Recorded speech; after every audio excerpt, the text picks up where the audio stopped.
With all combinations, they tend to work best. Sorry, I'll say that again. With all escapes, they tend to work best in combinations.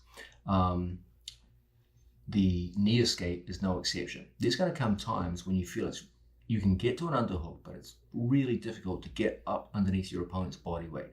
Maybe he's just a much heavier person than you. Maybe he's really experienced in either jiu-jitsu or wrestling, and you find it very difficult. You got to your underhook, but you can't get up and get to your single leg.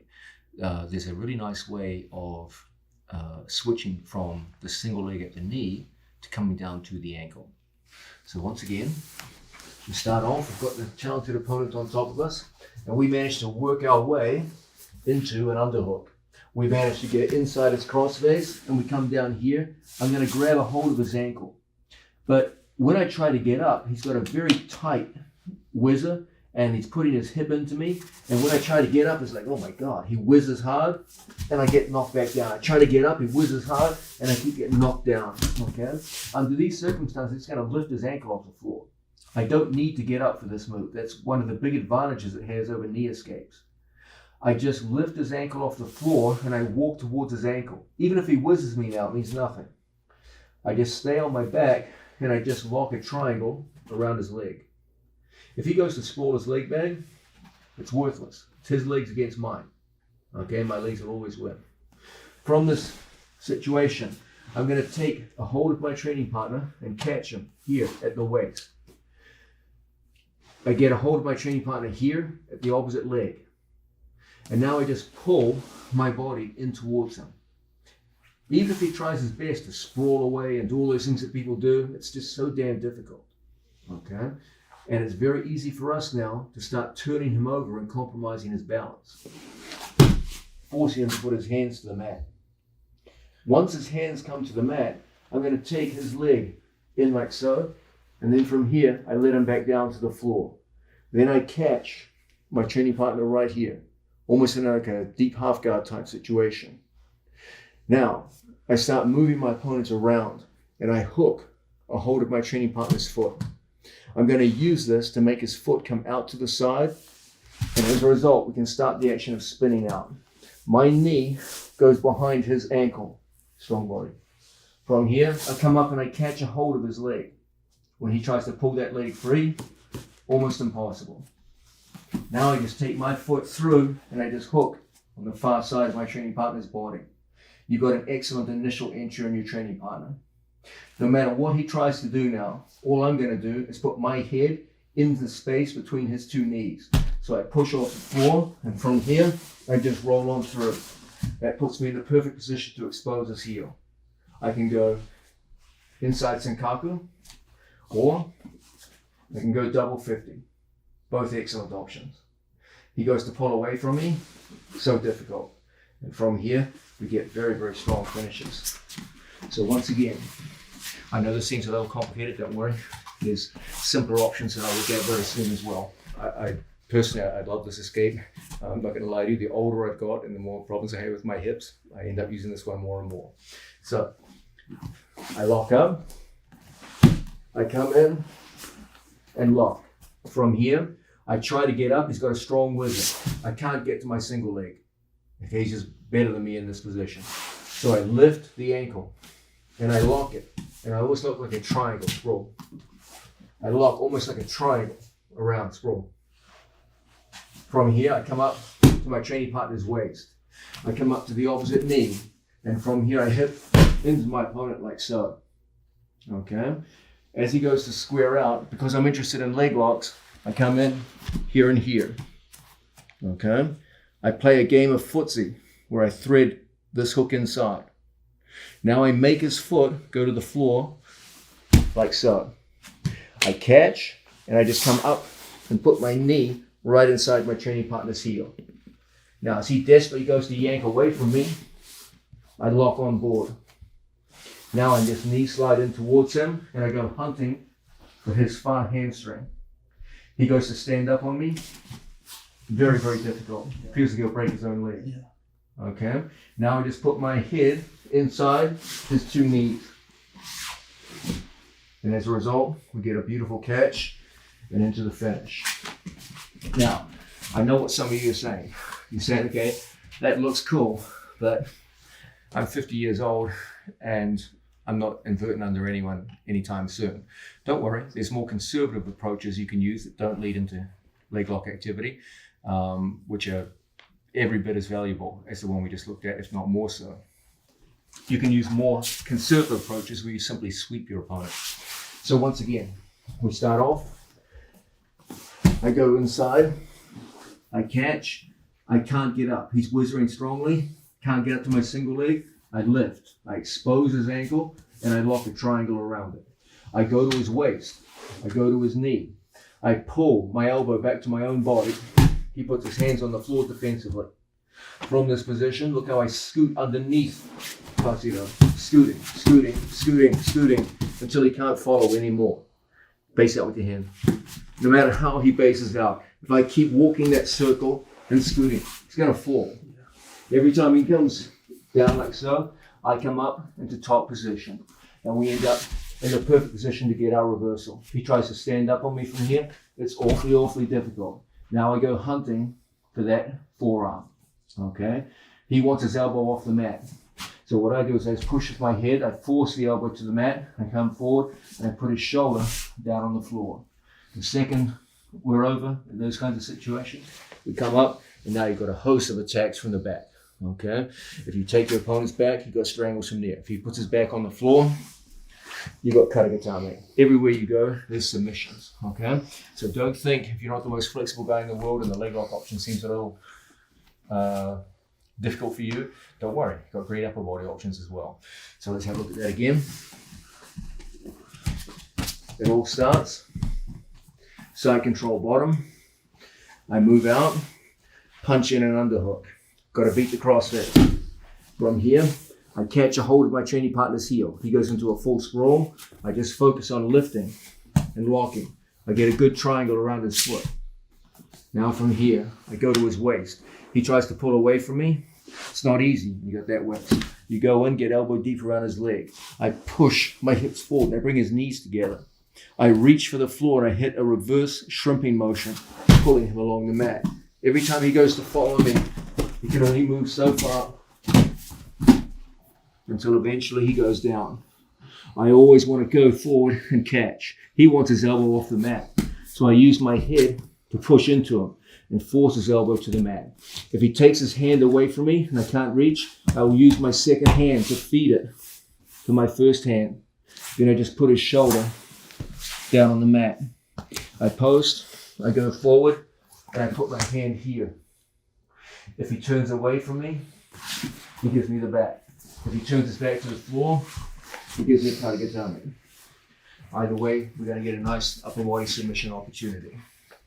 So this is a great way to use this very effective form of defense from bottom side control to not only get out of side control, but up into winning positions, either on the legs or the upper body. Now, as we've gone through these side escapes, I'm sure all of you have noticed something, that all the escapes we've looked at so far involve turning in towards our opponent. Okay, it's fair to say that the overwhelming majority of escapes to side pins in the sport of Jiu-Jitsu favor turning towards your opponent. That's because traditionally Jiu-Jitsu has a paranoia about back exposure. Okay, back exposure is always a bad thing in the sport, so people are reluctant to turn away from an opponent. Now that's understandable, but it's something you have to get over. Why?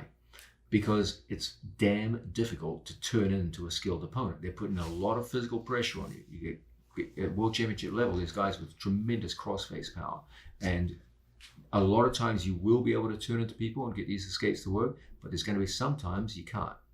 And then you have to be able to misdirect in the opposite direction.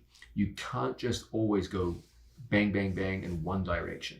Okay, as I said, it'll work well a lot of the times, but there's going to come that day you just can't turn into an opponent. And then you have to be able to turn the other way. Now, there's good news and bad news. The bad news is, anytime you turn away, there's always some risk of back exposure. That's true. But don't worry, there's ways you can minimize this. The good news is, when you turn away from opponents, you're going in the same direction that they are pushing into you. So you get a very interesting chance here to use their energy, their pushing energy against them. Okay, so those are the good and bad of turning away from an opponent. Okay, so first, what's the danger here? If I'm bottom side control, he's on top, and I start turning away from an opponent, yes, you can see there's some danger of back exposure here. Okay, that's the downside. The good news is there's ways we can play this so that I can expose his back as we come up. Now, if I have my hand in the inside position and I turn away, it's my back that's getting exposed. Placido's arm is behind me, and as a result, he can easily lock up seat belts, etc., and cause problems for me. Okay? But if I have his tricep and I post my hand on the tricep, and as we play in this position, I shrug my head underneath, I can do a movement where when I move and turn away from Placido, I can send his body out to the side, and now his back is exposed to me. Now that's not a back exposure I can use because my hips are underneath his hips, so I can't take his back from here. Okay, but at least he can't take mine. So we're kind of neutral here. I've exposed his back, but I can't use it because his hips are on top of my hips. When I turn and expose my back to him, he can't use it because I'm behind his arms. So we've kind of nullified each other here. So from these situations, we're just going to plant our feet on the floor and we're going to scoot our hips out so that my hips now face his hips. I can release his arm now. He comes to turn and face me, and we're back in neutral. Okay? So that's the idea behind this escape. Now, guys, all of the escapes we've been looking at heavily emphasize the idea of a counterattack after the escape was completed. You're going to notice in this particular move, it's unlikely that you're going to be able to go into a direct attack after this move because your two bodies separate from each other. You don't have the connection to go straight into this counterattacks. There are some good things you can do off his reaction, but please bear in mind this particular escape kind of breaks the overall vision that we're pushing in this video, the idea that as we're escaping, we've got sufficient connection to go into arm locks or leg locks on our opponent. In this case, it's all about separation, so it's unlikely you're going to get a direct attack out of it. Okay, so once again, what do I need to get this moving? We're going to hit what we call a double thumb post, where I have my two thumbs around my training partner's tricep. Okay, so if we reposition ourselves, Placido's in here, he's across my side. Normally, we frame here at the hip. I'm going to take my hand across and I'm going to thumb post right in behind his tricep. What I'm going to do, there's two ways to do this. One is proactive, one is reactive. A lot of our opponents like to take their arm and come across here. A lot of guys like to pin in this position. So if I'm in this position, I have a thumb post, and I ever see my opponent go to make that transition, it's right there for me. Okay? What if I've done this move a couple of times, and this guy's like, I know what he wants to do. He wants to send my arm by. So he just keeps his hand here. In those cases, just go underneath your opponent's head, the same way we did for a high leg escape. So as he holds in tight, I'm just going to put my two thumbs under, and we're just going to go out like so. As we come out the other side, now we're in a position to go on the attack. Now, my arm is quite bent in this position. A bent arm is a weak arm. So what we want to do is start pushing off the floor, and we just send everything out in this direction here. Okay? Try to stretch that arm out and push. Now, you can be on your hand, you can be on your elbow, okay? But you can't stay down on your shoulder. From the shoulder, it's kind of a weak re-entry of the leg. I'm not going to say it won't work at all, but you're better off rolling over your shoulder if you're going to stay down here, okay? You have much more mobility when you're on either an elbow or a hand. Now I take my foot and I hit a scoop where I come back towards my opponent. As he goes to face us, we're in a position now where we can go in and work for our counterattacks or what have you. There won't be immediate counterattacks the way it was with all the other moves we've looked at, but I normally recommend some kind of arm drag and off that, entries into legs or what have you. So once again, we start off just like so. As he pins me, I have my hands ready to go. If I ever see him switch, that's the perfect time to come on through it. Now we can scoot in, we face him, and now we can start taking him over in various directions off that action-reaction. If on the other hand, Placido decides to play a static game and isn't going to move his arm. Then it's up to me to get underneath our opponent. Okay? Once we get to a position like this, weight down. Look how we just post, and then we turn away from our man, we push off the floor, and it's off that push that we get moving away with our body. As we square up with our opponent, now we're in a position to go in on the attack in any way you favor. Okay? A word to the wise with this kind of attack. You got a choice here between a longer lever versus a more robust grip. Longer lever, but not very robust. If he pulls his elbow back, it can slip out. This is a shorter lever, but it's more robust. It stays in there. He tries to pull free. It's not so easy. It's a good, challenging grip. So those are your two choices. Some guys like the long lever. Some guys like the short lever, but more robust grip. Okay, that's a personal choice, which I've seen both work very well. So in these situations, okay, I come in, I start moving my training partner's body. Now from here, it's all about that explosive push. When we go to push, the best direction is down the body. If I go across the body, I expose my arm to my arm lock. Nope. I expose my arm to a step over arm lock. Okay? So I don't want to go across my shoulder line and expose my arm. What I do want to do is bring him down towards my opposite hip. So this leg here, as I push off the floor, the other leg snaps down. And it's that motion of just push, which gives a lot of whip to this move. Start with a high leg, so you can whip your body. If you just push with your arm, make a strong body. If you just push with your arm, it's very hard. Okay?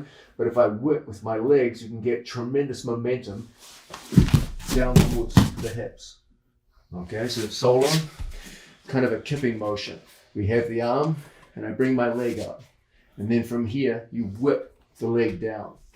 If my body is flat back, you have no ability to move. So I need my body shaped like a rocking chair or a banana so that my body generates momentum. As my leg comes up, everything chops down towards my feet. Again, don't go across the shoulders and have your opponent go into an extended arm for an easy arm bar. So we start off, I thumb post, I get inside. You've got that tricep grip. Okay, I bring my legs up. As the legs come up, we're going to get good opportunities to move them across our body and down towards the feet. My foot comes in, we square up, and we're in the perfect position now to go through into our various attacks. Okay, this is a very useful move for the simple reason that it goes in the opposite direction of all your other moves. Traditionally, we always turn into our opponent for most of our escapes. This one turns you the other way. It turns you in a way which is almost completely safe because you're behind his arm in front of me. Whenever I'm behind someone's arm, there's never any back exposure. Okay? Even if he was behind me, here it looks like there's back exposure, right? But if I'm behind his arm, is there back exposure? Nope. In order for there to be real back exposure, I have to be between his elbows. Now there's back exposure. Okay? But if I'm not between his elbows, there's no back exposure. Okay? From here, there's many things you can do to bring him right back in.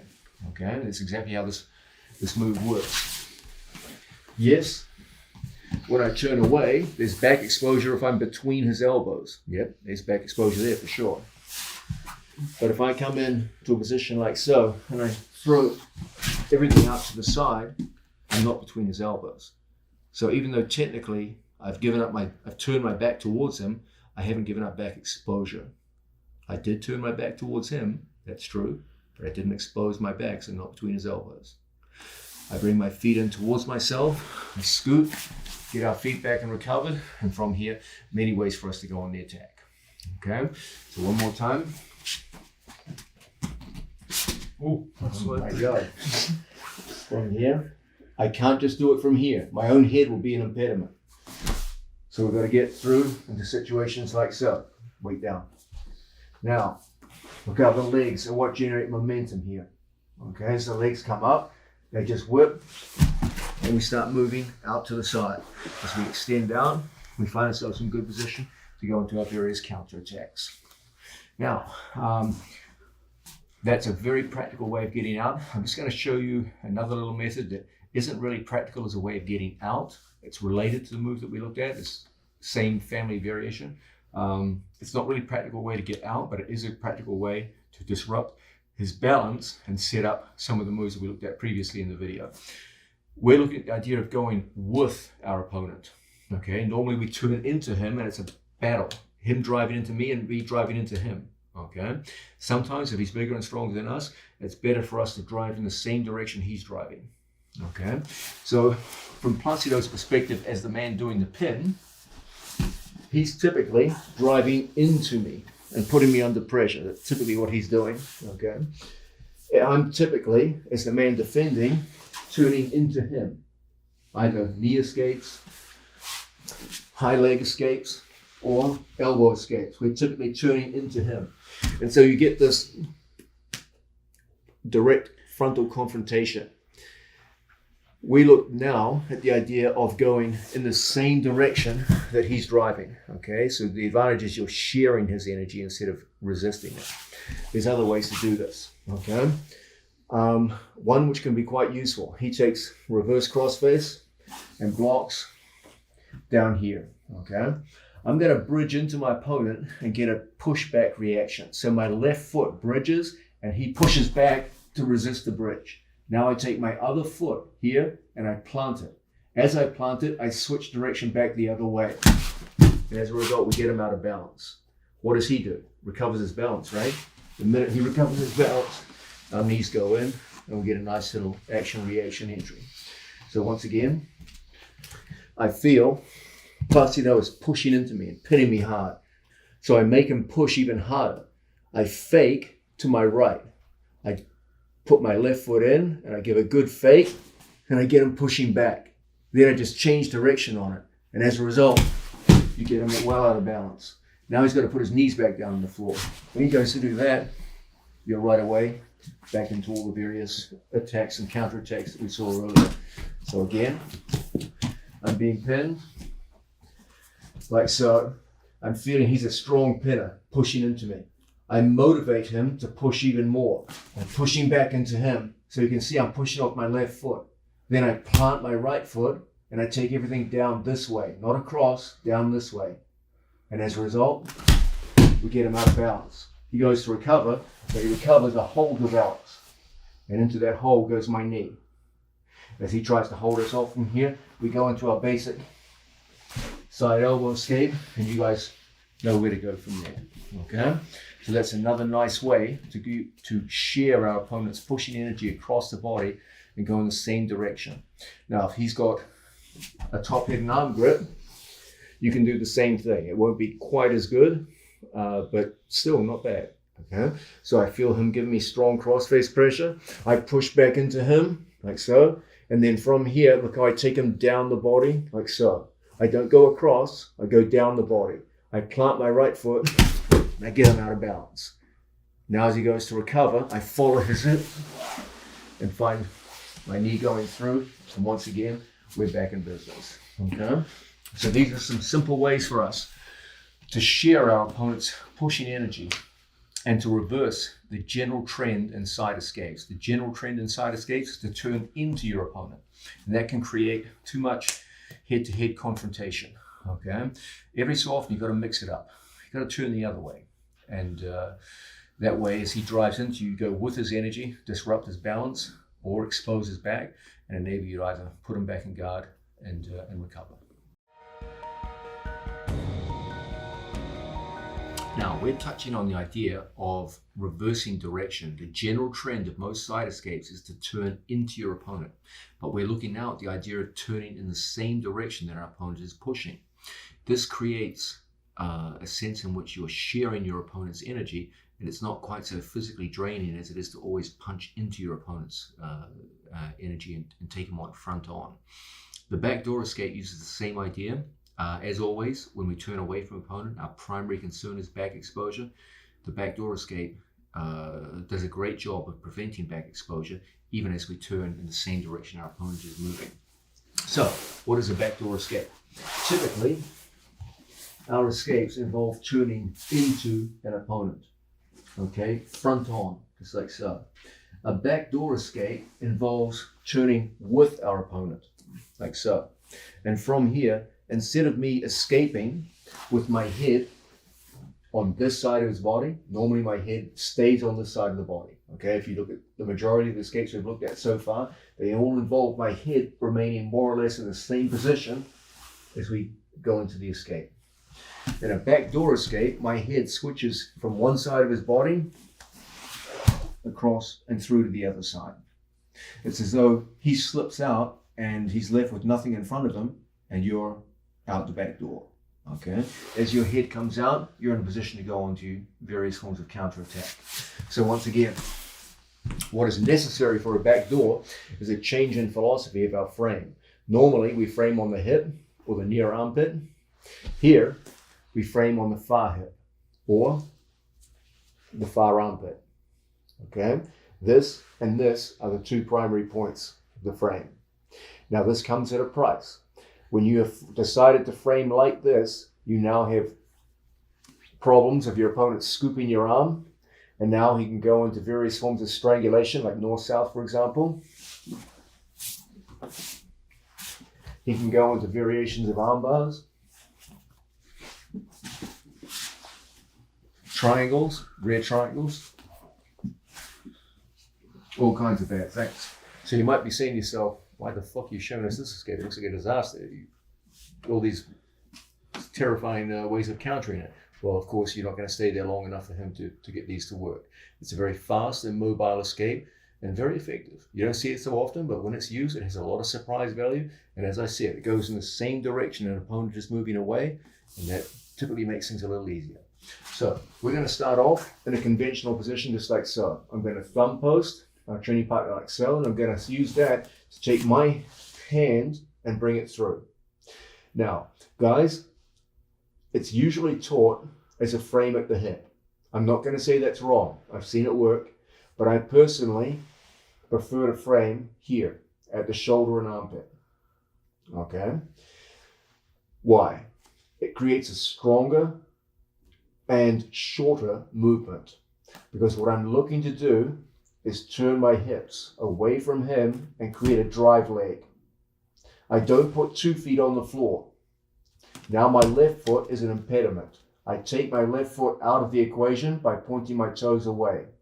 When I hit my bridge, I don't bridge up, I bridge to the side. I punch with my arm into the armpit, and we come out the back door. The second we come out, I take my arm and I bring my wrist to the back of his neck, just like so. I step over and I keep walking until we're perpendicular. The second we get perpendicular, I misdirect in the opposite direction as he tries to pull away from me. We lock in and I get my wrist to the back of his neck, just like so. The back of my hand should be in the deltoid. Don't grab the head. Just put your hand in like so. As he goes to pull away, just lock it up. He goes to pull out, enormously difficult. Now, don't unlock your hands, just slide them so there's no loss of contact. And put your hand on his shoulder. Don't put your hand on his back, it makes for a weak lock. Go all the way through and lock it. The second you get the lock, walk back to the shoulder line and then pull the elbow down and strangle for the finish. Okay, let's have a look at all that again. Okay, north-south, side control, okay. Just like so. I thumb post to immobilize the head. Now, I manipulate my body so that I can bring my hand all the way through. I normally do that by walking away from my training partner. Then I just slip the elbow through. You could go here, but I always get better results when I put my shoulder here. Now, guys, we're going to come closer to the camera so you can see an important detail. I want you to watch my right shoulder. I don't just have my bicep on his lat muscle. What I do is I punch through so that my whole shoulder is behind his shoulder. I don't do this and try to move him with my bicep. I turn and corkscrew my hand. My thumb corkscrews, watch my shoulder. That's what makes him move. Make a strong body. Yes, sir. If I just hit him like this, I'll never move a strong opponent.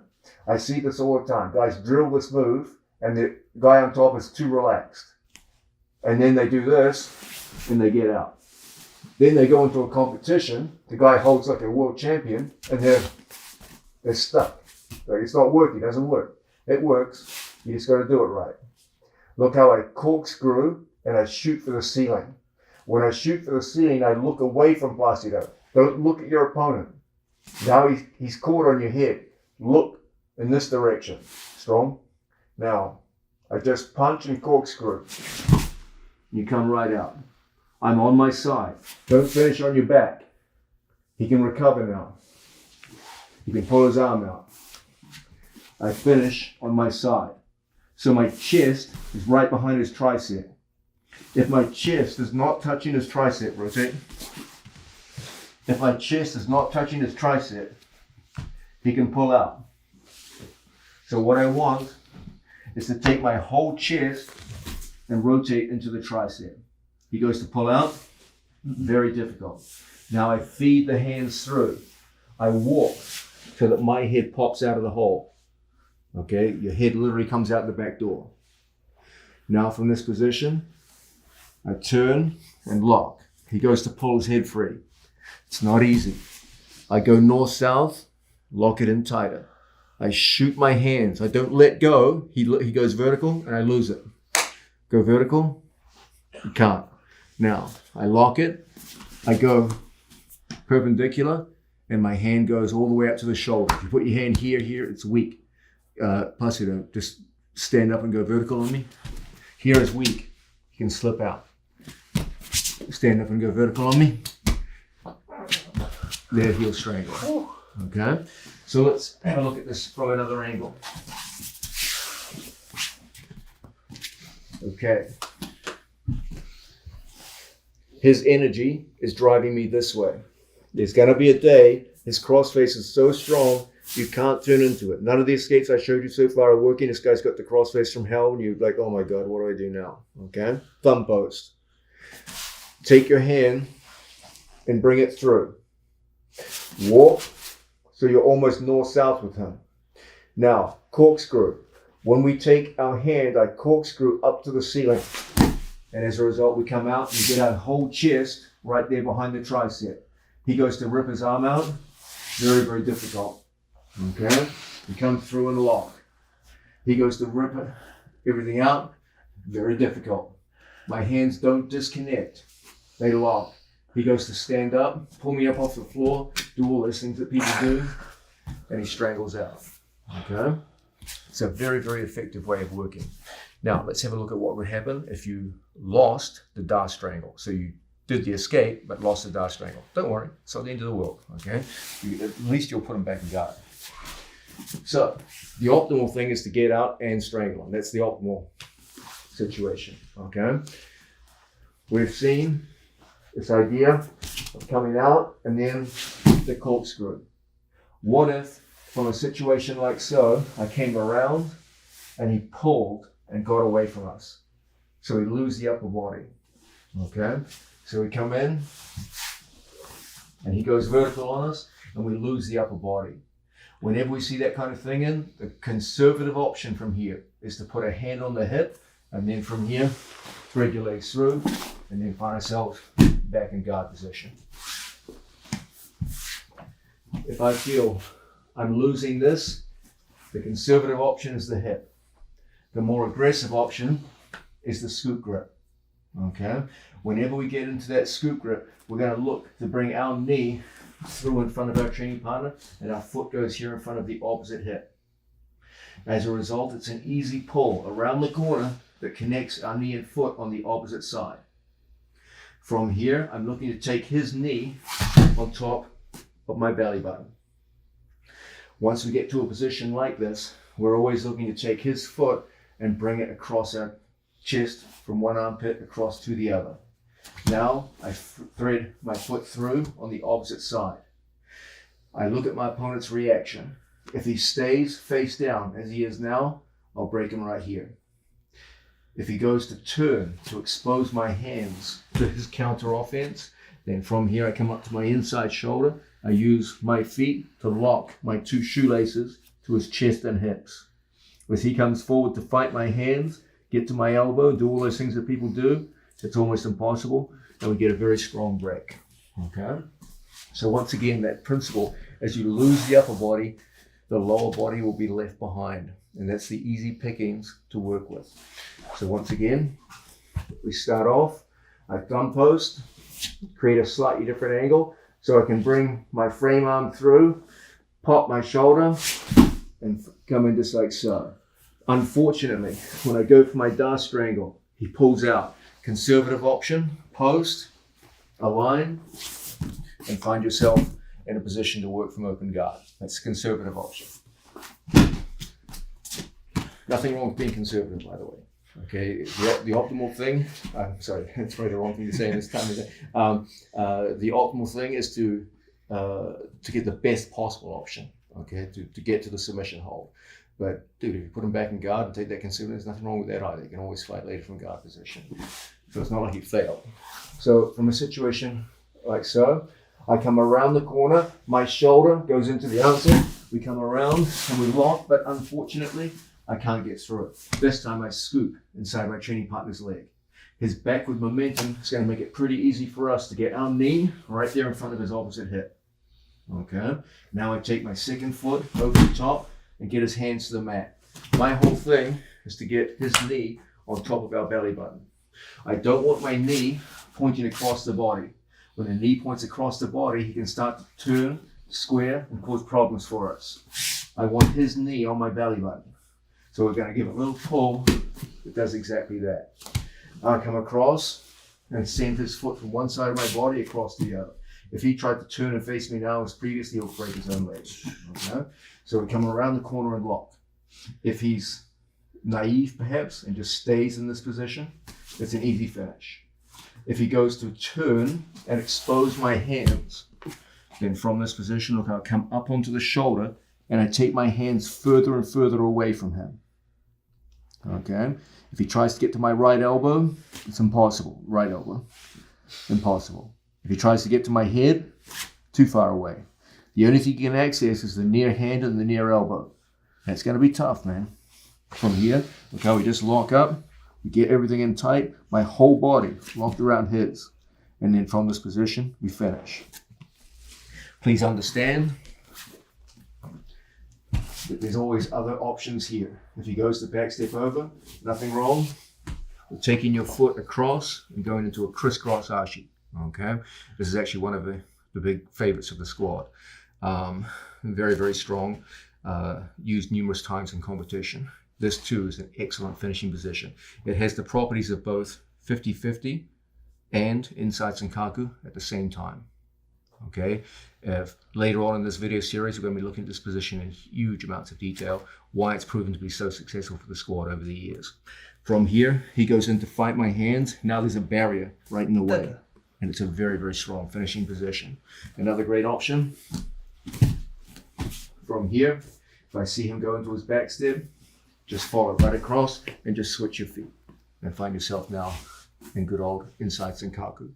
From here, he goes in, tries to fight my hands. Inside Senkaku puts a barrier, so it's harder for him to fight my hands, harder for him to fight my head, and almost impossible to get to the far elbow. And from here, the closing pressure of my leg creates very, very strong breaks, regardless of which variation of Senkaku you use. So there's a whole bunch of ways that we can work into submission holds out of this very interesting escape. Please understand that the backdoor escape works on that same principle of going with your opponent's energy instead of against it. As such, it's a nice complement to the other moves that we've looked at so far in the series. Now, fellas, would I use the backdoor escape as my primary escape? Probably not. Okay, I still believe with my heart of hearts that the side elbow escape is the king of escapes from side control. If I could only have one for the rest of my life, I would unquestionably choose the side elbow escape. But you've got to have some backups, okay? The side elbow escape is always predicated on the idea of turning into your opponent. And there's going to come days where your opponent's crossface is so strong that it feels like it's going to break your jaw if you try and turn into it. You've got to have some escapes that go the other way, that go with his energy. The backdoor escape is a fine example of this. And even though it looks a little risky, it looks a little flashy when you first look at it, it's actually mechanically very sound. Plus, I think you'll agree that when you pop the shoulder and corkscrew the arm, it really moves the guy quite successfully. So if we're in here and I get my hand through, plus it's got a tight crossface, tight long, good, tight, strong, tight. When I get here, my shoulder in, when I corkscrew my thumb and rotate, you just come right out. Okay, and this is going to give you excellent opportunities for both Dar strangles, or if you lose Dar strangles, to go into your opponent's legs. Once we go into the legs, the whole thing is to connect foot and knee together, and then most importantly, get his knee to your belly button with everything facing the ceiling. If I start turning and exposing, that's when people get on top of you. I don't want his knee on the floor. I want his knee on my belly button. So we're going to shovel our body underneath it. Okay. Once we get that knee up on the belly button, we're looking good. Okay. So we lock up. Even better when we control our training partner's leg. And from situations like this, now we're in the perfect position to go through into the various attacks that we favor in these positions. Okay. So the backdoor escape, a valuable addition to your escape arsenal from side control. Now, we've been looking at navigating our way through the various side pins and getting out, escaping, and into our counterattacks. Let's understand always that there are three major hip configurations that our opponent can use, and we have to be able to get out of all of them. By far and away, the most dominant and most popular, the most common form of hip configuration is square, where your opponent's on two knees, like so. But he also has the option of sitting through in both directions, like so. Why would someone sit through? What's the motivation to do it? Okay, when someone's square, their center of gravity is elevated off the mat by the height of the knee and hip. It also presents an open space for knee to elbow escape. So the center of gravity is relatively high, and it has the disadvantage that there's an opening for my knee to enter. The good news from his perspective is he's very mobile in this position. He can transfer to other pins, other positions, etc., etc. Okay, so he's got mobility. Nonetheless, whenever your opponent senses that your primary goal is some form of elbow escape, many of them will be tempted to sit through or sit out. When they do so, they close that space, and now there's no space for my knee to enter. In addition, it gives them excellent control of my near side arm. And as they pull up on the arm, they can put considerable pressure on my body. So those are good things from my opponent's perspective. Okay, it comes at a price. His mobility is somewhat compromised. It also means that any pressure backwards will tend to destabilize him. It'll also mean that space develops between his chest and mine. Okay, and we can take advantage of this. Now, let's rotate around like so. So start square. When someone goes to sit through, it's in their best interest to grab your elbow first before they sit through. So that when they go to sit through, they've already got the elbow in control. Okay, that's what smart people do. Fortunately, there's many people out there that aren't smart. And what they do is they sit through first, and then they grab the elbow. Whenever this happens, you've got to take advantage of their mistake, okay? Whenever I'm here across side, I'm very conscious of the fact that if my opponent goes to sit through, I will always take my elbow to the bottom hip. He wants my elbow over the top hip. I want my elbow underneath the bottom hip. That's our battle, okay? So when he comes in here and he sits through, that's my first move. My elbow goes to the bottom hip. Now, one of the problems of sit-outs is that it develops space between his chest and mine. I'll always take advantage of that and take my hand through and form a frame on the top shoulder. So I have a frame on the top shoulder and my elbow is down here on his bottom hip. When he tries to pull up on my elbow, it's impossible to take my elbow off the floor. Now the next thing I do is I just take my legs behind him and I just give a little kick to bring my hips out to the side. Then I start shrimping. Because my elbow's on the bottom hip, he can't follow my shrimp. And as a result, it's really easy for me to join and join my knee and elbow together. Okay? If he stays where he is, he's inherently unstable. And it's very easy for us to tilt him in a backwards direction. As he goes to recover, he'll always come up into a triangle. Okay? So once again, we start off in a side control position. I'm always very cognizant of the fact that when he goes to sit out, I want my elbow on the bottom hip. He wants my elbow on the top hip. You have to win this elbow battle. When I see him sit out, I'm already there with my elbow in place. Now I form my frame, put it just in like so. He goes to pull up on my elbow now, no way. He'll never take your elbow off the floor once it's there. Now, I start the action of placing my foot out to the side and shrimping onto my side. I bring my knee through and replace my hand with my knee, almost like a clamp position. Because of the sit out, he's in a very poor position to avoid being disrupted backwards.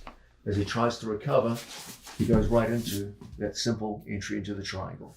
Okay? Now let's look at dealing with a higher level of opponent. Okay. I said higher level, but not high level. He still makes the mistake with the elbow. So when he sits out, I drop my elbow. I bring my frame hand in. When I go to shift away and bring my knee in, this guy's at least smarter. He comes up to his knees and saves his base.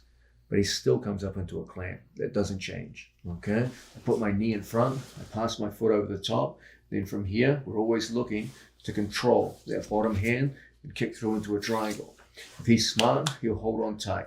I'll put my foot over the top and I'll force his hand down to the mat. Once the hand goes down to the mat, it's an easy thing to thread the foot through and control his posture. He tries to posture up, very, very difficult. And then from this situation, many ways for us to go through and into our favorite attacks. Now, I know the question that's on all of your minds. What if this guy is smart, knows what he's doing, and controls my elbow first, and then sits out? Now, he's got my elbow on the top hip. What do I do now? Okay? In these situations, this hand here must save this hand. I'm going to take my hand and I'm going to thumb post. Normally, it would be very risky for me, let go of my arm, to start reaching across someone's body, because he can switch either over my arm and then lock the wrist and then sit out into wakigatame and finish me, or he can come under my arm and start going into strangleholds. Okay? But when he's in a sit out, he needs this arm here for base. Okay? So it's going to be safe for us to thumb post at the bicep. He goes to hold on tight. Don't try to pull from here. Hold tight. It's hard. Instead, shift your hips, turn, and then from here, you'll slip out very easily every time. Now, presumably, if your opponent did things right, he's a smart guy, knows what he's doing, he will immediately go to correct his base. But as he goes to correct his base, you'll always be able to go inside his turn. You're turning a much smaller circle than he's turning. And as a result, your leg will always penetrate through very quickly, and you'll find yourself in an excellent attacking position. If he goes to pull away from your upper body attacks, you guys know the deal. It's time now to go down into lower body attacks. Get those hands down to the floor and start working from positions like so. Once again, we start off.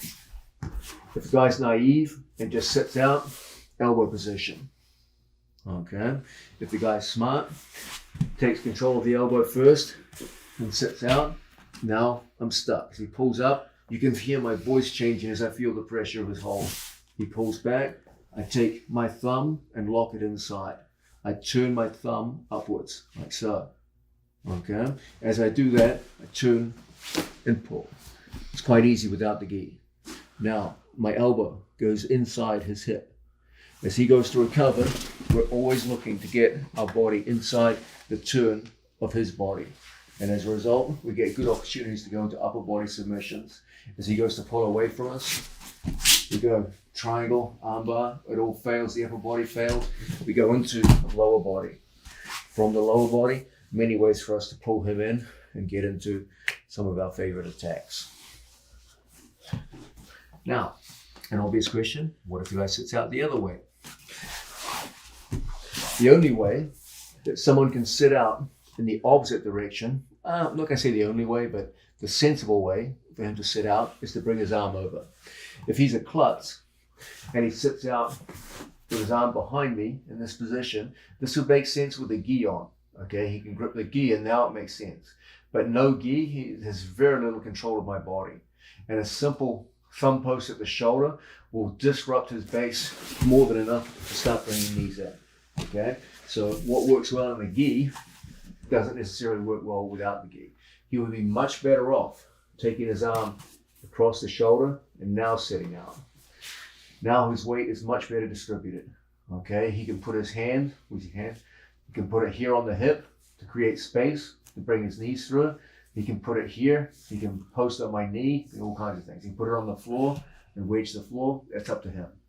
Now what I want to do is disrupt his base backwards.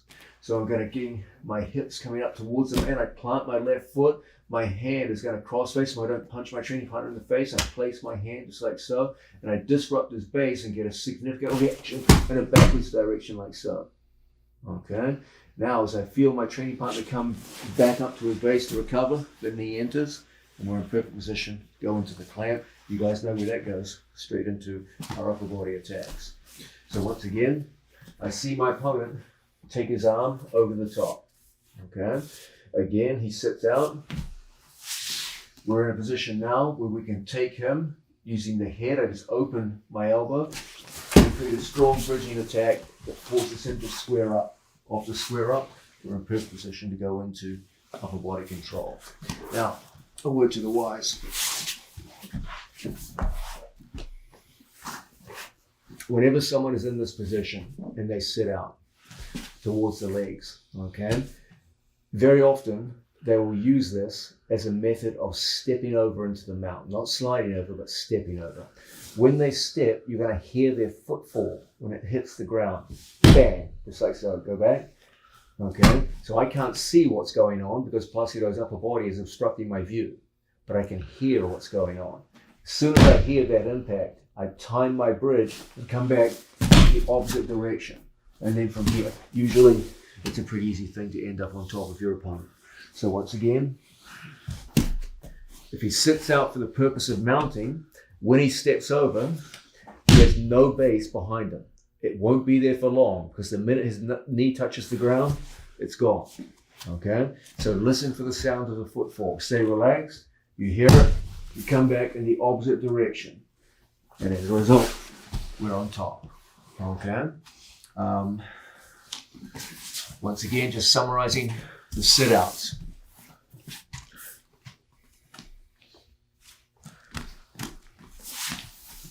First thing to note, I will say this, sit-outs work exceedingly well with the gi because they enable you to use sleeves, belts, lapel grips, etc. to really connect to your opponent.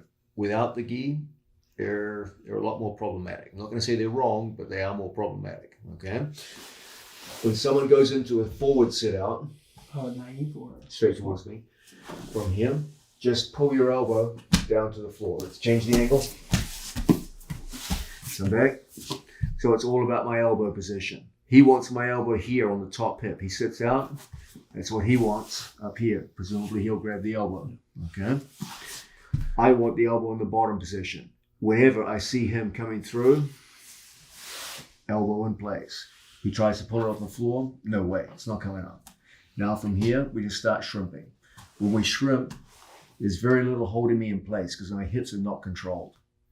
When I start to bring my knee in, the onus is on him now to square up. If he doesn't square up, it's a simple thing to walk balancing backwards. Okay? So he's got to square up. But when he does so, that's an easy thing to go into our counterattacks. If he's smart, he's going to control the elbow first and then sit out. If he had a gi to work with, he could put me under real pressure here. Okay? But without the gi, it's pretty easy to thumb post the bicep. I turn my thumb down, strong.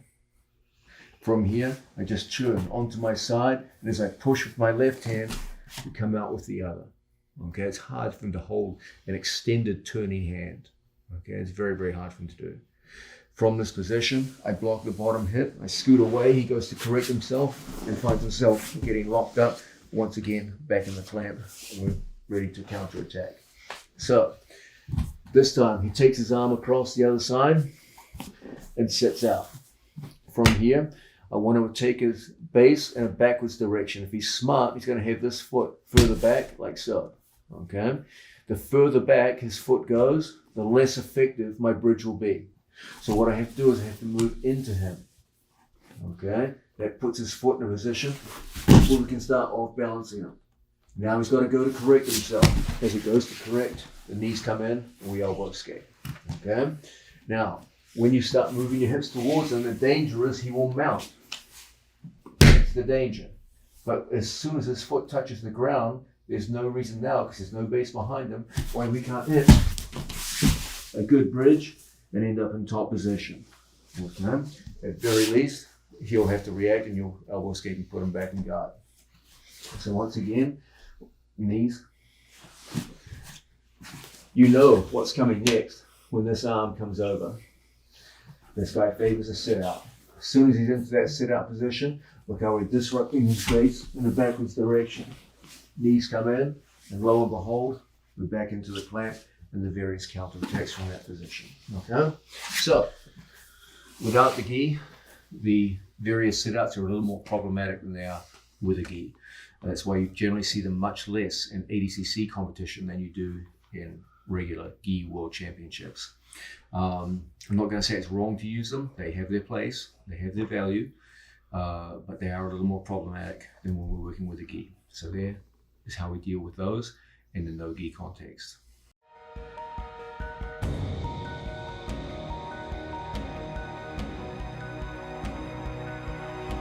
Let's cast our attention towards escaping north-south positions. We've spent a lot of time looking at side pins. Now let's switch our attention to north-south. North-south is the second of the non-scoring pins in Jiu-Jitsu. Always understand there are 5 pins in Jiu-Jitsu, 3 of them score points. Knee on belly, mount, rear mount. Then there are the 2 non-scoring ones, side control and north-south. A very common theme in my coaching career is I will have many students come to me and they'll say something along the lines of the following. They'll say, John, I feel really confident getting out of the mount, the rear mount, and the side, knee on belly. Never had a problem. But the moment someone gets north-south on me, I really struggle. And that's the toughest pin for me to get out of. Okay, maybe you're one of those fellas too. There's a reason for that. The north-south position is fundamentally different in its mechanisms of control from side pins. Something that many Jiu-Jitsu athletes run into problems with is they treat north-south like it's a variation of side control, and they try to employ the same methodologies, the same thinking to get out. You have to understand that north-south pins fundamentally change the way you must act in order to escape. Let's have a look at this in some detail. Okay, when someone's across my side and they form that perpendicular angle, my entry point for an elbow escape is their hip. I'm always looking to create some kind of space so that my knee can enter inside their hip. That's my fundamental gambit. And so the fundamental escape from bottom side control is almost always the elbow escape. And off that, we bring in all the others. Okay? But I need some kind of entry point. And that entry point is almost always the hip. If I can generate any kind of motion that gets me inside the hip, I'm looking good in terms of escapes. Okay? That all changes when someone goes north-south. The moment they come up north-south, where their hips are now above the line of my shoulders, it becomes very problematic to try and bring my knee inside the hip. Now, the fundamental entry point changes from the hip to the clavicles, the shoulders and clavicles. And that's the entry point. When I operate side control, All of my entry points are behind the arm, towards the hip. Okay? I either operate here, behind the arm, here, behind the arm, or here at the hip behind the arm. In the case of north-south, most of my best, most high percentage injuries are in front of the arms and shoulders. And it's from here that we do most of our entries and work. Okay? Once you understand this simple insight, you're on the path to learning how to escape north-south positions. Understand also some other important points. When you're being pinned across side, your opponent has an excellent control of your hips and your head. He has his right arm here, either on this side or this side, and it controls my hips. And he has a pretty good control of my head on one side. But the other side of my head is not controlled. He can only control one side of my head at a time. He either controls the right side of my head or the left side of my head, but never both. In north-south, he controls both sides of my head. Okay, both sides are controlled, but it comes at a price. He has no control of my hips. So he has total control of the head, but no control of my hips. My legs can move at will. And as a result, if we can get up into a high leg position, you're going to find you're very successful at turning in on people. Okay? Now, what does this all mean? It means that the fundamental escape from north-south is a very different form of escape than the fundamental escape from side control. The fundamental escape from side control is the elbow escape. The fundamental escape from north-south is the high leg escape. The number one problem I see with beginning jiu-jitsu athletes is when they try to escape north-south, they try to use elbow escapes, which is appropriate for side control, but in most cases, not all cases, but in most cases, inappropriate for north-south escapes. You got to learn a high leg escape and use it in the context of north-south. So those are some general considerations with regards north-south. I will add one more that's very important, and that's the idea of your opponent's arm positioning. Okay, when you're across side, your opponent has a choice between crossface and reverse crossface. They can get more advanced and they can go into reverse underhooks and things like so. Okay, but most people work here or here. Okay. Now, if someone wants to go north-south, they cannot keep their arm in this position. Okay, if my opponent comes around north-south and keeps his arm here, his whole body weight comes off me. There's nothing controlling my head. So it's just an easy escape. The only way he can transition to north-south is to first take his arm over here and immobilize my head. Now when he walks around north-south, now he's got control of my head. Okay?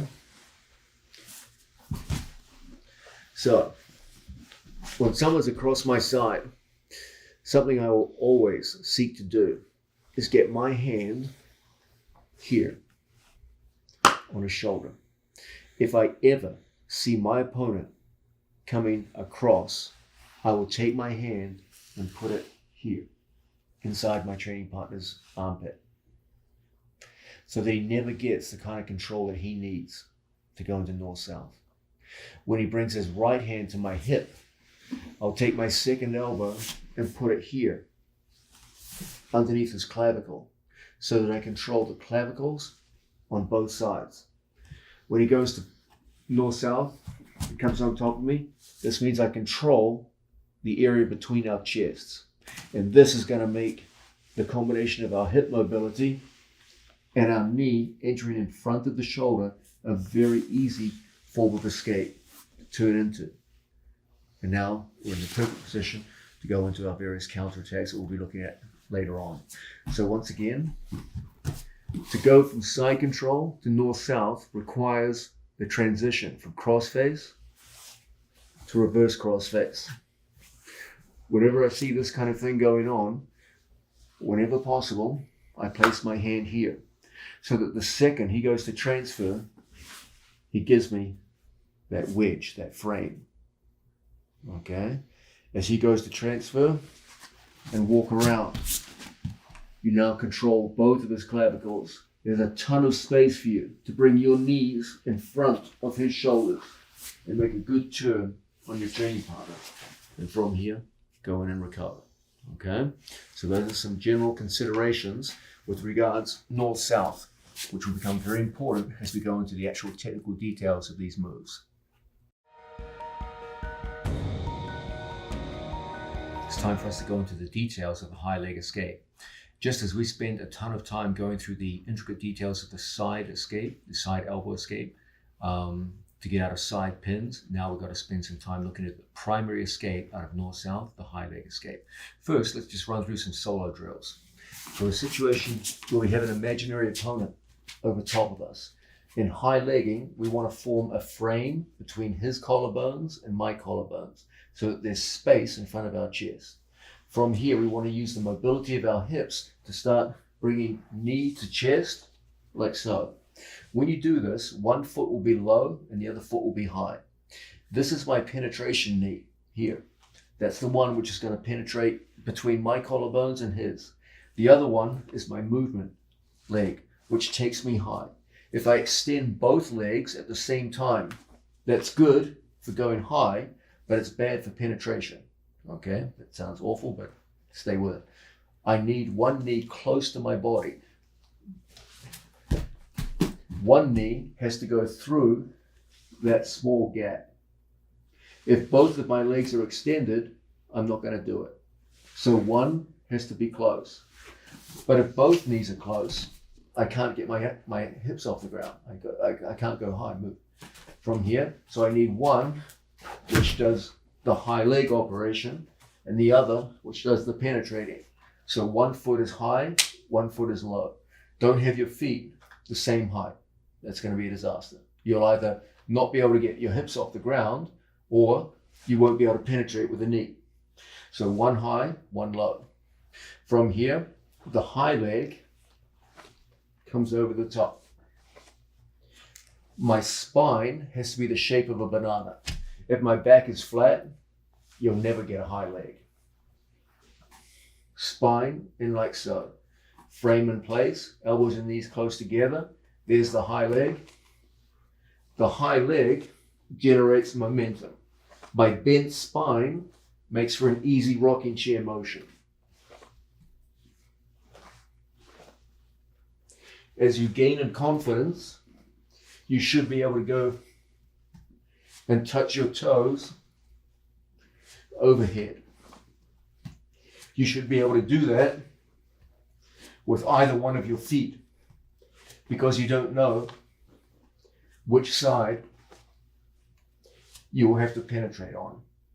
You should also be able to go over and make a turn. This will be important as you go further into the series. So those are the physical movements involved in a high leg escape. Now let's start putting them in the context of a live situation. So, from side control, I see my opponent go to make his transition. I lock in and I form my second frame, sitting up, so that my frame looks something like this, okay? It blocks his clavicles. No matter how much weight Positional puts on me, I can easily hold him up because I'm holding him on my elbows, not my hands.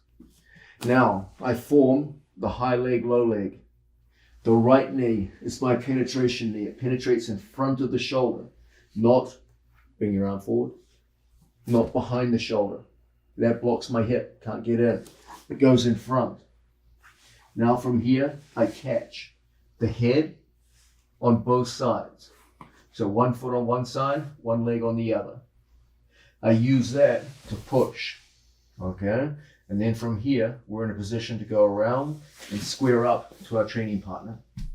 How we go into attack our man will depend on how he's gripping us and where he is, but at a minimum, I should be able to get my two knees in front and be ready to play. Don't worry, we'll look at counterattacks later, okay? So, From side control, I see the switch and I block. Block again. He tries to put weight on me, very difficult. From here, the legs become mobile, the spine rounds, and we catch. Now, from this position, an obvious counterattack is to control our training partner's arm, bring our foot inside, and pass the leg over the top. And as a result, we're in perfect position to catch. If my opponent goes to yank his arm away from me, our whole thing, go to yank arm, is to bring our legs over into 3/4 juji. If he goes to stand up and away from me, and I feel the 3/4 juji is being lost, you guys know where that's going, straight down into the legs. Always, we want our foot to come across and touch our own shin. If he goes to flee the mat, there's an excellent connection here. We want our foot coming through and make a good connection on our training partner's far thigh, and as a result, we can easily pass the foot across, make that pass over, and lock. If he goes to spin out, we're always looking to go through into our various finishing options. One good option is double shoelaces. Both my shoelaces right there on his oblique muscles like so. We can also go across and lock in here with the crisscross hashi, the inside-outside position. One foot in a 50-50 position, the other in an inside senkaku. You can also take your feet out, go to a classic inside senkaku, and finish. There's a bunch of good options there. So once again, my opponent does a good job of coming through, but I do a good job of anticipating and blocking. Now I'm inside his two clavicles with a good frame. I bring the high leg up, I bring the knee inside, and we start a turning action on our training partner. Move around. Look how I hold the arm. I go elbow to wrist, hand to elbow. If I just hold here, he easily yanks out. I want to control the elbow. If I just hold any old fashion, he pulls away. What I want is this, forearm to forearm, control the elbow. He goes to yank out, it's quite difficult, it's a sticky grip. My foot, sitting up, my foot catches the hip here. My second leg catches over, so I have a foot on each side of his leg, so on each side of his body. This foot is on his left side, this foot is on his right. He goes to yank out, quite difficult. I pass my legs through, that makes my second leg very light. As I square up, he goes to yank out. We go into a strong 3/4 juji attack. If you get it, awesome, congratulations, it's over. Okay, he goes to pull away from us and leaves us the upper body to the lower body. Okay, now from here, so many ways for us to act. As we pull our hand through, we could go into many forms of attack in this position. So many good ones.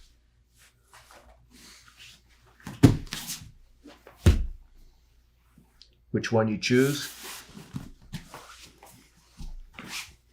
is up to you. One more time. From across side, we get that preemptive frame in place. We bring the high leg action over, we catch our training partner with the arm. He goes to yank the arm out, it won't be easy. I bring my leg across, second leg comes in, we turn out to an angle and snap on a nice 3/4 juji. Unfortunately, no gi, slippery, sweaty. As I lose the upper body, I gain the lower body. So many ways for us to go around the corner and get to those locks. We bring the foot across our body, lock through and finish. Okay, he's smart, goes to back step out. Not so difficult for us to spear that foot through into a crisscross ashi, or inside shoulder 50-50, or inside senkaku, whatever you want. You could do pretty much any one of the various hashigaramis from that position. Now, with the idea of getting out of north-south, let's understand right from the start, there are several variations of north-south. And just as was the case with side control, small variations in his pin require variations on my part and how I get out of those pins. Remember, guys, there's no one-size-fits-all escape. The closest we come to that is the elbow escape. And even that has its issues. So I must, as it were, tailor my escape to the pin that he's put me in. And in a live situation against someone who's got good skills, he will be changing from pin to pin, and I should be able to change from escape to escape. That'll happen as you mature and develop skills in the sport. Now, let's look at the different ways that someone can hold me in side control. Sorry, north south.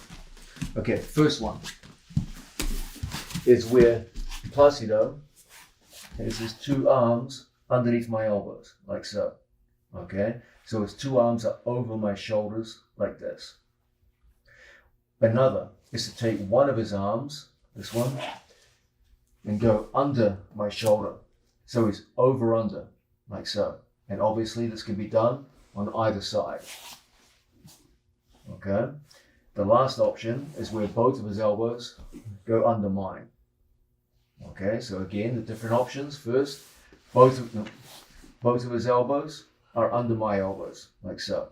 The virtue of this one is that it controls my hips. Now, if we had a gi on, Placido would grab my gi belt, just like so. And this is a very strong pin. In no gi, it's illegal for Placido to grab my clothing. So this pin is not quite as useful in the no gi context.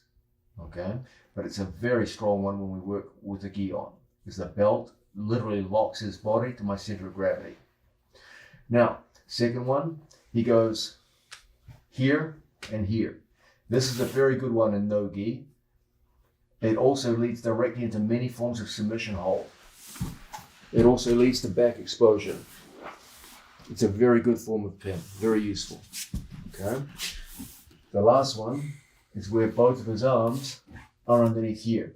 This too is a very good one, because now he can expose my arms on either side. Okay. So this is an extremely effective way to hold me. This is an extremely effective way to hold me. And this one's good. There are some submissions out of here, maybe not the most high percentage ones, but it's not bad. And it does a good job of controlling the hips if you can create strong wedges. But it's, as it were, because he can't grip the belt, it's not so difficult for me in the no-gi context to start using mobility to move away from him.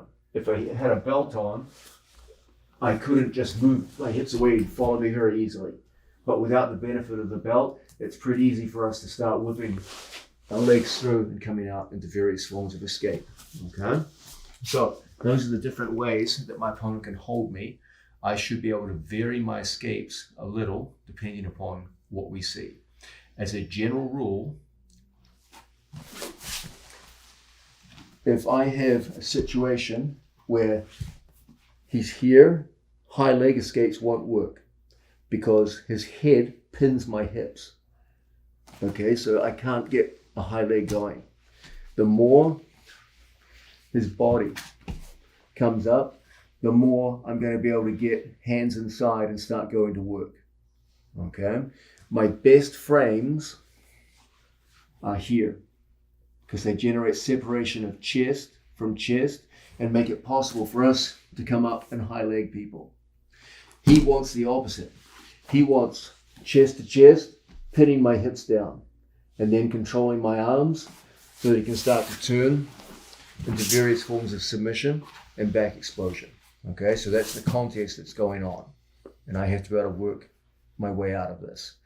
Now, an obvious question is, how do we deal with each one of those variations? How do we escape from each of them?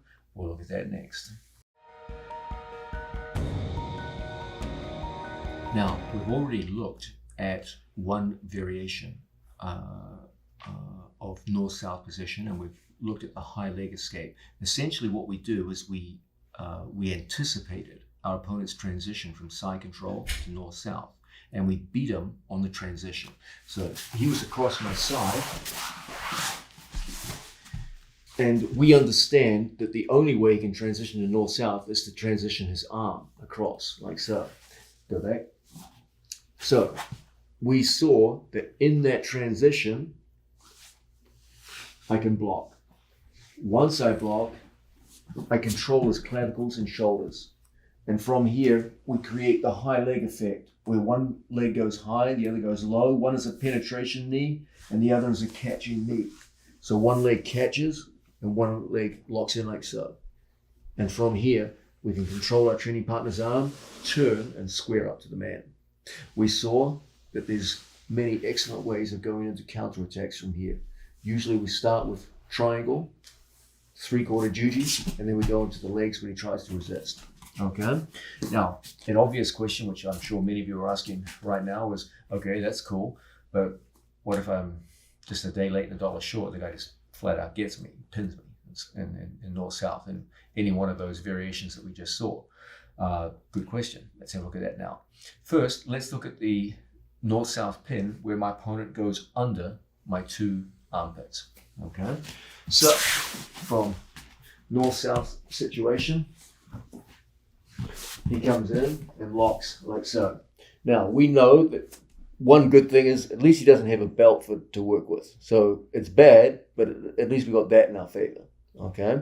Whenever we see this kind of thing going on, one of the best movements that we can do is to take our hand across our training partner's body by first forming a fist. I'm not allowed to grab the gi pants in ADCC or any other form of competition. Okay. This is illegal. No. Put the fists in like so. Now, as he holds on to me, I'm going to use the mobility of my hips to come out and onto my side. Just like so. Okay, so wedge tight. But I wasn't tight. Now, we just give a little push and we start using a kipping action that brings me from one side to the other. My feet stay together. Don't have your legs doing this kind of business. Okay, feet together and I kip 1, 2, and 3. And now you have a good frame, okay? From this kind of frame position, it's hard for me just to bring my knees in and put him back in guard because he has, I'm sure you can see, a wedging elbow here. So I can't bring my knee in to put him back in guard, okay? So what are we gonna do under these circumstances? We're gonna shrimp. We're gonna place our feet on the floor and we're gonna shrimp our body away. Now, my knee comes in front, just like so. Don't move forward. Now, from here, my foot hooks underneath him, and we're in the perfect position now to set up. We can go into your various counterattacks from there. So once again, I'm pinned, like so. He's got into a north-south pin. He's doing a good job of controlling me. I make a double frame right there in the hips. Now, I use the mobility of my legs, using a good kipping motion. And we come around the corner. I bring my feet back, shrimp. There's that wedging arm here. I can't get it tight. I can't bring my knee in. It's blocked by his tricep. But when I shrimp, I beat it. Now I bring my knee in front, my legs feet in, and we find ourselves back in a winning position. Let's do it from another angle.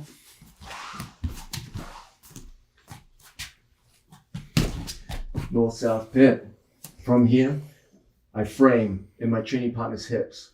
I take my legs, 1, 2, 3. From here, I'm blocked by his elbow. So I plant my feet, not straight legs, bent legs, so that I can push my hips back. My knee beats his frame. Feet go in. We find ourselves in a good position to get back into guard, okay? Next one. My opponent is underneath both of my arms, like so. This is a good hold for him, okay? This enables him to switch into arm bars and back exposure on either side. But like any kind of pin, it comes at a price. From here, I'm going to take my hand through and I'm going to put it on the side of his throat. You're not allowed to dig into the throat or do anything crazy like that, so I just put my fist like so, hold tight. I just take my fist and just put it in. Now I give a little bump with my hips so that I get my forearm underneath his throat. I lock my hands and I form a good connection. Sit up, so that my hands lock, just like so. Forms a good tight frame. Locking tight to my arms. Now, no matter how tightly he locks into the arms, you're going to get good opportunities now to start using that high leg action to create space. Knees go in. There's the high leg. You spin around the corner, get to one of our favorite attacking positions. He goes to yank away from us. We go into 3/4 juji. He goes to pull away. As I lose the upper body, we gain the lower body. Okay? From here, so many ways for us to go to work. We lock up on our training partner. From here, I can go through the backside 50-50s. If I see him spinning out, we can go through and follow. We can stay on the 50-50. We can go crisscross. We can transition through to inside Senkaku. It's all up to you. So, from a situation, north-south. Sorry, I'm such an idiot. No problem. I am too. From here, you lock up. You can drive me in either direction now to expose my arm. So it's a little bit scary. Okay? I take my fist, I put it in the side of his neck. We're not doing anything crazy here. You're not trying to do any kind of crazy throat pressure or anything like that. I just have it close by. I give a little bump. Heavy on me? Heavy? I give a little bump, just like so with my hips. When I bump up and drop, my arm goes in as a frame. Okay? Once my arm goes in as a frame, we connect everything in together. You've got a good frame now in front of your training partner, and now we start that kipping action until we can come up and high leg. Off the high leg, catch and control. He goes to yank the arm out. It's not so easy. It's a pretty good grip. Okay? If he did yank the arm out, don't worry, just put him back in guard. Okay? If you make a good catch from here, you're going to get a good opportunity to go into some serious attacks. If I lose the upper body, we're already programming ourselves to go into lower body. Okay? A ton of ways for us to go from there. Okay? I can stay in this position. I can lock through, roll him through, whatever you feel like. They're all great attacking options. Okay? So, those are some really practical ways to attack north-south when our opponent's either got two arms under my arms or two arms over. Now, I know what you're thinking. You're saying, most of my opponents are smart. What they do is they take the compromise option where they go under on one side and over on the other, and that's like a royal pain in the ass. I agree with you. It is a pain in the ass. Let's have a look at how we deal with it now. Okay. So, this guy's smart. He started off here. Okay, and we saw that when he does that, he gives us a pretty easy frame at the hips. Then he went here. Now we saw that it's pretty easy for us to get a frame at the head. Now he's getting smart. He comes in like so, kind of a weird compromise option. Usually when they do this, they angle slightly to one side or the other, and that will give them abilities to expose our arms and our back. Okay, so this is a guy who knows what he's doing here.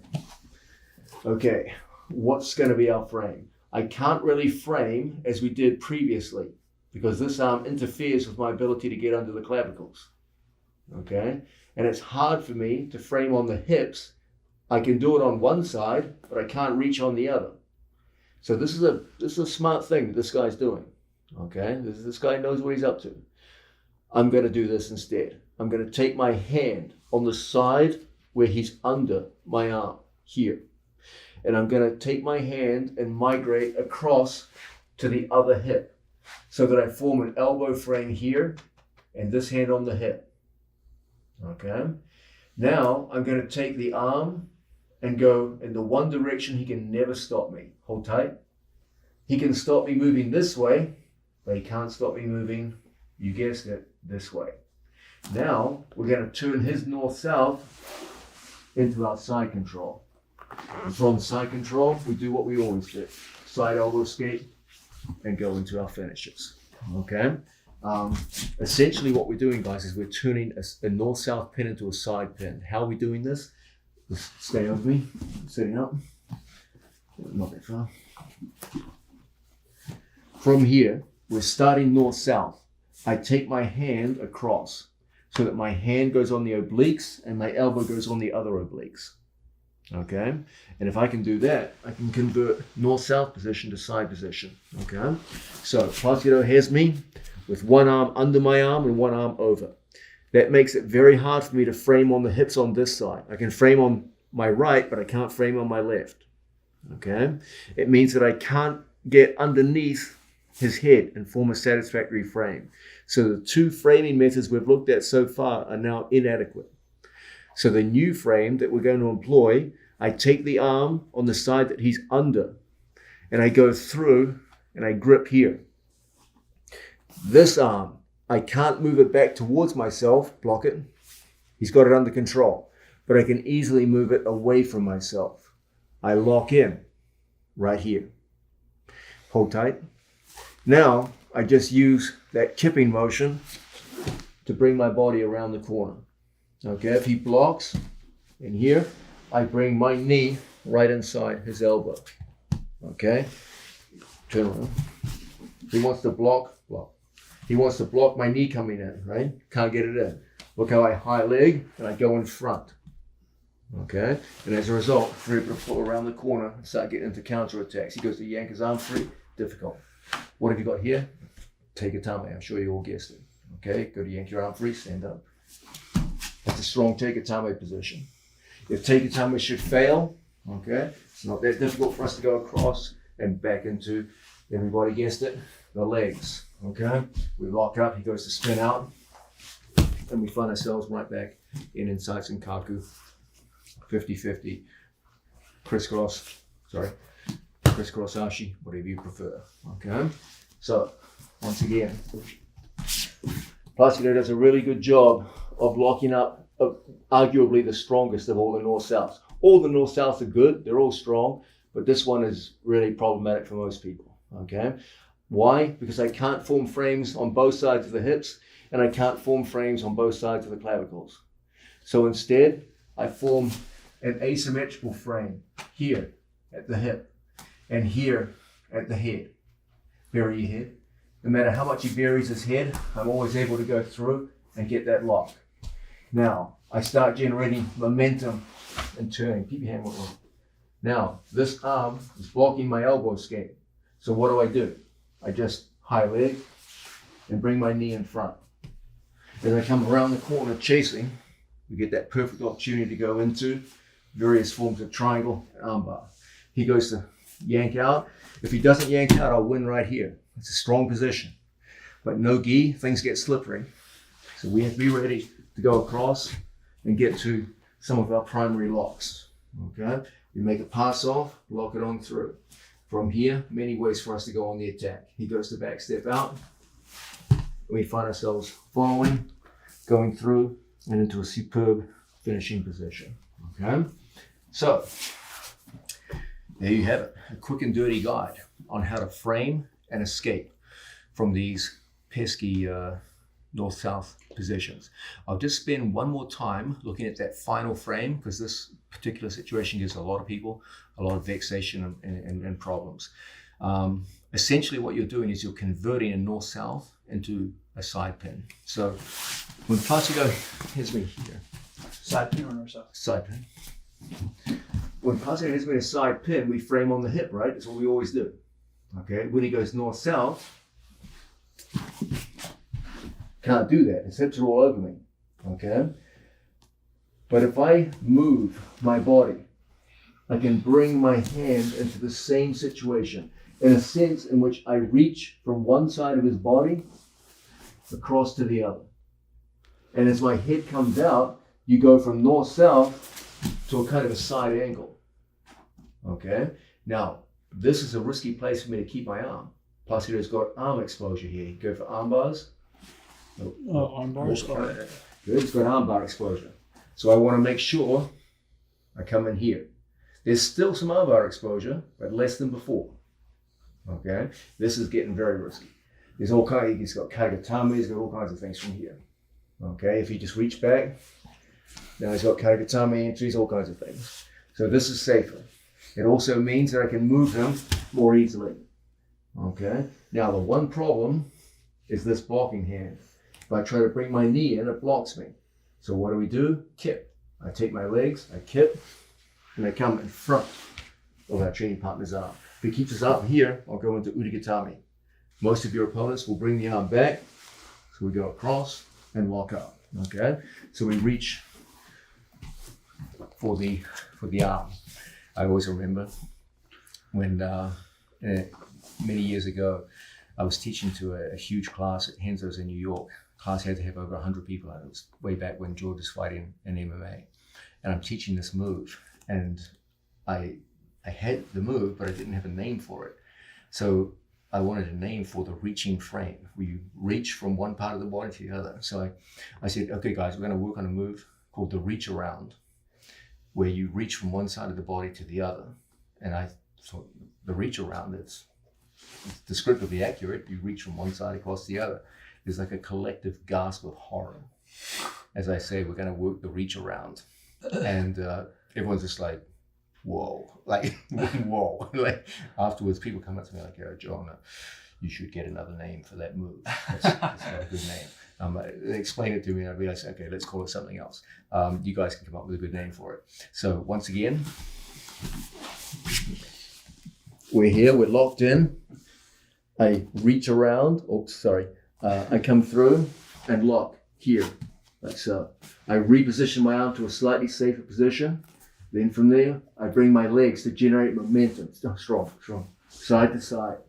It's my hips versus his right hand. Go to block me with your right hand. Okay? No matter what he does, it's your whole hips moving. And as a result, I can come around the corner. Now, this is stopping me. Okay? Stopping me from bringing my legs in. So I just high leg, go in front, come around the corner, catching, blocking, and if necessary, going into the legs. So there's some practical ways to get out of the main variations of north-south pins.